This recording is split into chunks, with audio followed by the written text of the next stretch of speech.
তোতা পাখির সৌন্দর্যে মুগ্ধ হন না এমন মানুষ কমই পাওয়া যাবে।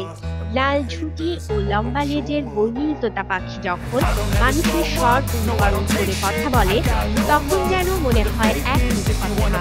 ছোটবেলায় ছড়ার বইতে থাকা সেই আতা গাছে তোতা পাখি বাস্তবে ঝাঁকে ঝাঁকে উড়ে এসে জনজীবনে বিপত্তি ঘটাবে, সেটি কেই বা ভেবেছে কখনো। সম্প্রতি এমনকি ঘটল আর্জেন্টিনার একটি শহরে বসবাসরত মানুষের সঙ্গে। আর্জেন্টিনার পূর্বাঞ্চলীয় আটলান্টিক উপকূলের কাছে হিলারিও আস্তাসুদি শহরে সমস্যা হয়ে দাঁড়িয়েছে তোতা পাখি। রয়টার্সের প্রতিবেদন অনুযায়ী হাজার হাজার লাল সবুজ হলুদ রঙের তোতা পাখি হিলারিও আস্তাসুদি শহরটিতে ছেয়ে গেছে। এই পাখিদের মোকাবেলায় হিমশিম খাচ্ছে অধিবাসীরা। জীববিজ্ঞানীরা বলছেন, আশেপাশে পাহাড়ি এলাকায় বনভূমি ধ্বংসের কারণে এই পাখিরা শহরে চলে এসেছে। তারা বৈদ্যুতিক তারে কামড় দিয়ে বিদ্যুৎ বিভ্রাট ঘটাচ্ছে। আর এই পাখিদের কিচিরমিচির ডাক এবং বিষ্ঠায় অতিষ্ঠ সবাই। সর্বোচ্চ বিদ্যুৎ সাশ্রয় যমুনা এসি, মাত্র 24 টাকায় এসি চলবে সারাদিন। যমুনা এসি। জীববিজ্ঞানী ডায়না লেরা বলেন, আশেপাশের পাহাড়ের বনভূমি ধ্বংস হওয়ার কারণে পাখিরা খাবার, আশ্রয় ও পানির খোঁজে শহরগুলোর কাছাকাছি চলে আসছে। আর্জেন্টিনার বনাঞ্চলের বড় একটি অংশ গত কয়েক বছরে ধ্বংস হয়ে গেছে বলে তিনি উল্লেখ করেন। গত কয়েক বছর ধরে এই তোতা পাখিরা শরৎ ও শীতকালে শহরে আশ্রয় নেওয়া শুরু করেছে। কখনো কখনো শহরের প্রতি 5,000 মানুষের বিপরীতে 10টি করে তোতা পাখি থাকে বলে জানিয়েছেন স্থানীয়রা।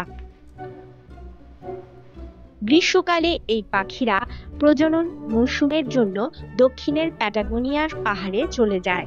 শহরের বিদ্যুতের তার ও খুঁটিতে শত শত পাখি বসে আছে, কিংবা সূর্যাস্তের আলোয় পাখির ঝাঁক বিভিন্ন ভবন এবং গির্জার উপর দিয়ে উড়ে যাচ্ছে। এমন দৃশ্যই দেখা গেছে কিছু ছবিতে। এইসব দৃশ্য পরিচালক আলফ্রেড হিচককের 1966 সালের নামকরা থ্রিলার দ্য বার্ডস ছবির কথাই মনে করিয়ে দেয়।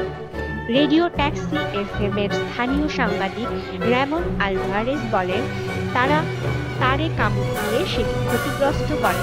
এরপর বৃষ্টির সময় তারে পানি ঢুকে বিদ্যুৎ সংযোগ বিচ্ছিন্ন হয়ে যায়। প্রতিদিনই এই তোতা পাখিরা আমাদের খরচ বাড়ায় এবং সমস্যা সৃষ্টি করে।